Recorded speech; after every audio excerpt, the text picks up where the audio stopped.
Forward TV. The world is thinking. What I like to remind people about charter schools is they seem really different, but they're public schools. So they're not doing anything that is illegal for a public school in the United States to do.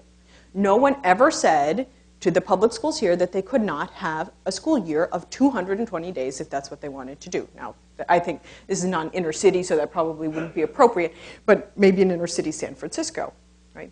No one ever said that that couldn't be done. No one ever said that you couldn't use regular diagnostic testing, that you couldn't do many of these other things. None of these things are illegal for public schools. They just don't do them. And when we start thinking about why it is that they don't do them, we'll quickly start to talk about politics, the courts, constraints on what public schools can do that gets between them and student achievement. Okay? So again, most of these things that the charter schools do, they're not silver bullet types of things, right? They're just sort of sensible things that you might do if you were dealing with an inner city population of kids, 93% of whom were poor.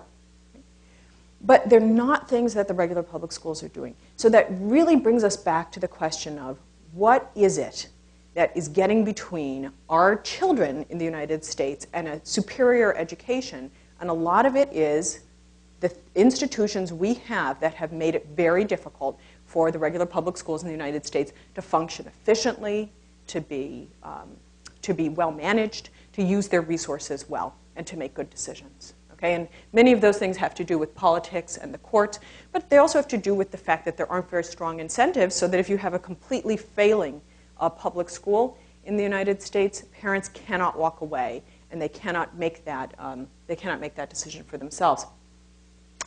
The other thing I wanted to note for you in the big picture is these charter schools differ a lot. They don't all use the same policies, and in fact, something I didn't emphasize is that they don't even really entirely agree on what the best sort of curriculum looks like. Some of them adopt the sort of curricula that would probably be popular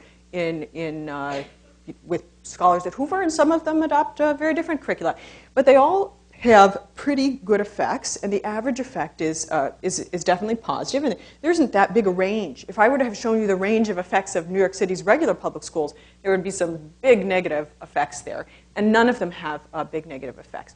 So what does that tell us? It tells us that even if people differ a lot on what they believe is good in American education, even if you think all kids should be sitting in straight rows in a uniform and reading from a textbook, and I think all the kids should be sitting on pillows on the floor, and birds should be flying through the classroom, and so I have visited a charter school like that.